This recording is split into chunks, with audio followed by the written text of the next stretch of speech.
Hi, on the Small Interview Project today I'll be talking to Kieran May from Accross Business. Today on the Small Interview Project I'm with Kieran May from Accross Business. How are you today, Kieran? Yeah, pretty good, thanks, Tony. Yourself? Oh, not too bad, can't complain. Accross Business, tell me what it is you do. Essentially, I endeavour to take business to the next level. Right. I look at things like adding value to the bottom line, Right. or to lifestyle. Yep. If I can't do either one of those, then I shouldn't be there. Okay, so adding value in what context? Is it like a consultancy or...? In a whole range of areas. Yep. I suppose in the broader sense, consultant is the word. Yep. However, my take on the word consultant is probably a little bit different to most people. Right. Insofar as that I don't hold myself out to be any highfalutin expert in any particular area. Right. I'm a generalist. Yep. I have a very sound understanding of business practice, and the practicalities of running a business. Right. And how that translates into things like cost control, to specific services, organising different projects within business. Okay. Rather than concentrating on any specialist area. Okay, all right, excellent.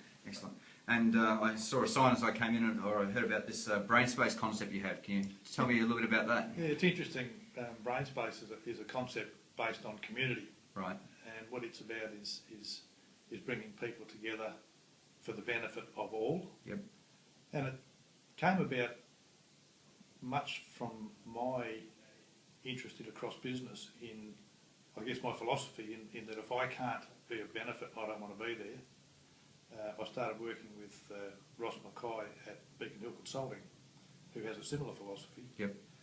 And Ross had this concept that one of the things that was missing in business was, number one, a space where people could go and work and have an interaction with other people, to be mentored or to be mentors, to learn from others, without the pressure of having somebody trying to sell them something. Okay.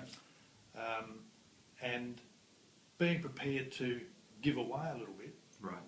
Without necessarily expecting something in return, but always with the understanding that something might come back to me later on.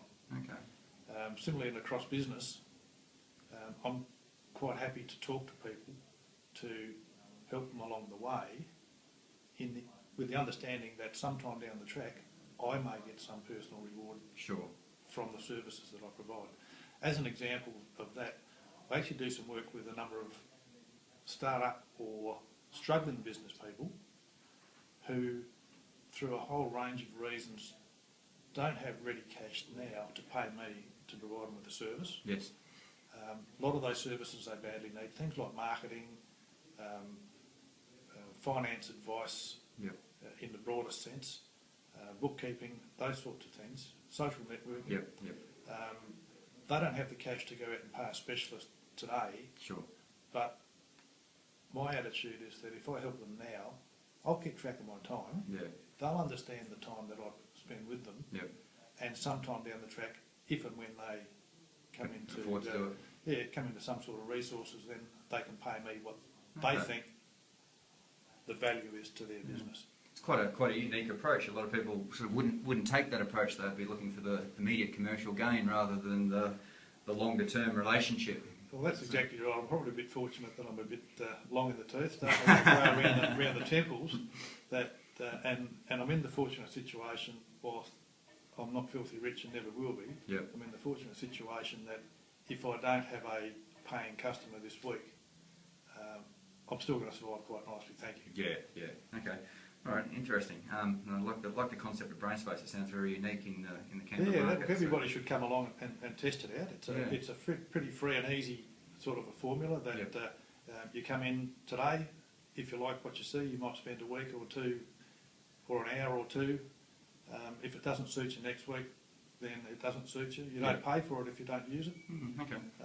We have a plan that sort of starts at say $100 to give you 10 hours a month. Yep. You can go to $200 a month rather for 25 hours a week. Okay. You come and go. Nobody really polices your time. Yep. If you want a full-time space here, then for $600 a month, you've got a full-time space and use of all the facilities in the office. Certainly a good option for for start-up businesses or people who want to actually have that socialisation in their business. Socialisation and no contracts. Yeah, absolutely. No, that's good. I'm sure we'll get some more information on that as we go through this. Let's get into the questions. Why did you go into business in the first place? I spent 20 odd years with the Commonwealth Bank in a variety of roles, starting from the postage clerk up to a branch manager with lending delegations. And the thing I learned over the years, apart from a skill set, was that many people go into business for the wrong reasons. Yep. Most people go into business for the right reasons. That is, that they have a skill that other people need. But of course, having a skill that other people need doesn't give you all the tools you need to run a business. I found at the time that most people relied on their accountants. Yep. Their accountants back in those dark old days were almost exclusively focused on taxation and cash flow, and all the other things that business really needed was a secondary consideration. I also had a feeling that people who ran business didn't understand customer service, didn't understand marketing. In fact, they didn't understand a whole range of things they needed to. Yep. My feeling was that I needed to help them. Okay. So you've had that as one of your core values sort of throughout your whole life by the sounds of things? Always, yeah. Look, customer service has probably been my number one passion throughout my life. My focus has probably been on finance, marketing and those types of business skills that most people in business don't have. Yes. And I've always been the sort of person that wanted to make sure that the bloke next door did okay, thanks very much. Good approach, I like it. If you had your time over again, would you change anything that you've done? Oh, of course I would. Who wouldn't? Look, there's a whole range of things that you learn as you go through life and you go through business. And anybody who says they wouldn't change a thing, I think doesn't really understand themselves. Yeah. Is there one main thing you think you'd probably do differently? Probably, yeah, it would be. It would have been a real desire, I think, to get a tertiary qualification. Right. When I had the opportunity, probably before it became too late. Okay. At my age, I'll be ready to retire by the time I get a degree.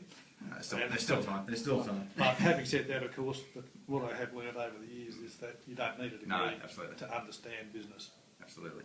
Sometimes you learn more in the real world than what you do at university. I think so. I think what the degree does is gives you a head start. Yeah. Probably puts you 5 years ahead of somebody who doesn't have a degree. Absolutely. What would you say would be your biggest challenge currently in business? I guess the biggest challenge is really to have enough people who trust me. Yep.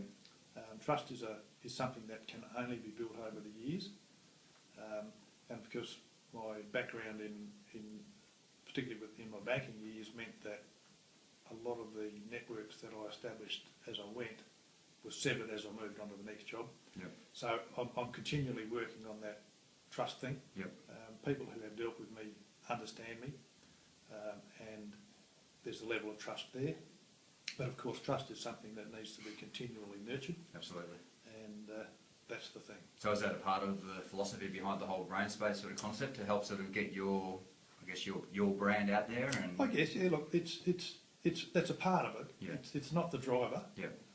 The brain space is a giving back is something me giving back to the business community and to the community generally. But that whole trust thing, I guess, filters across everything that I do. Yeah, okay, it's an important trait to have. One that you probably talk to businesses about, I'm sure, but how do you focus on working on versus in your business? It's interesting.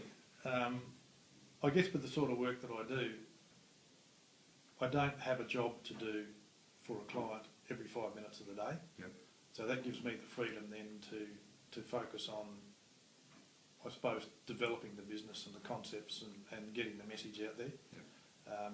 And it's one of those things that, or I suppose one of the luxuries that most people in business don't have, because they're so busy doing what it is they do, yes, that they don't have time to do what they probably need to do. Yeah, no, absolutely. I can relate to that. But do you find it a challenge to discipline yourself to actually use that downtime where you're not working client stuff? Absolutely. How do you stop the procrastination? Well, I'll let you know about that later. Look, Boom, boom. it's really difficult to stop the procrastination because I guess that the simple way is that if you have a workplace to go to, then you know you're working. Yes. What I do find that at the times when I work from my home office, it's very easy to get sidetracked with domestic considerations, hanging out the washing, all those important things. All those important things. Yep. But I guess unless you're single-minded, and that's one thing I'm not single-minded, unless you're really single-minded and focused on a very narrow range of interests, it's very, very difficult to focus on what you need to focus on 100% of the time. And I think too that if you did focus on what you needed to focus on every 5 minutes, you probably wouldn't be enjoying yourself anyway. Yeah, no, definitely. And I guess that's one of the things I see with brain space is actually gives that place to come to, so that you're not sitting at home, cutting the lawns and doing all those things. Right. Exactly right. So that's good. And my final question for you, Kieran, is what advice would you have for new people about to go into business? I think if I had to give them one piece of advice, and that would be to take advice. Okay. Taking advice doesn't mean you have to act on it. Yep. Taking advice doesn't mean that the person you're talking to understands everything there is about your business. But the one thing I have learned over the years is that regardless of what your occupation is, what type of business it is that you want to go into, the basic fundamentals are the basic fundamentals. They don't change. The only thing that changes is the output of that business. Absolutely. Take advice. Yeah. Okay. And just one sub question on that: how does somebody filter that advice? Because there's just so many avenues for advice out there at the moment. How do you isolate where to get that advice from? I guess it's a case that, and again, this is where a brain space comes in. That if you have the right sort of networks, and you are talking to enough people who have the right skill sets, you'll find very quickly that if they are all talking about the same things, then you could generally expect to believe what it is they're saying is in fact correct. It's not rocket science. Yep. There's nothing new in business, No. in my opinion, other than some of the outputs. Yep. The basics are the basics, and it really just needs an understanding that some of us old blokes mightn't understand how to use LinkedIn or Facebook all that particularly well, but we do understand the concepts, and those concepts will not change. No, definitely. Okay. And I'm going to ask you one more question because I just saw something that's intrigued me. Tell me about this brown bag lunch. The brown bag lunch. Look, very simple concept. We have every Thursday at Brain Space, 12:30, 2 o'clock. Everybody's welcome to come along. Put a whole heap of food on the table. Have a bit of a chat, have a bit of a feed. A bit like the old schoolyard. Okay. I brought my sandwich. Oh, I like your tomato sandwich. I'll swap you. But it's just about a bit of community, and part of the analogy of the brown bag lunch is that everybody contributes. Right. There's a bit of a ceremony where everybody puts their lunch together and actually collaborates on making lunch. And then we have a bit of a chat. Somebody raises an issue of discussion, have a bit of a talk about it, have a bit of a feed, cup of coffee, cup of tea, lemonade, and then everybody goes back to work. Interesting concept. Sounds good. I'll have to come along to one. Absolutely. Okay, Kieran, look, thank you very much. Sorry I've gone a little bit over time with you, but thanks for your insights on everything in your business experiences, and I'll talk to you soon. Thanks, Tony.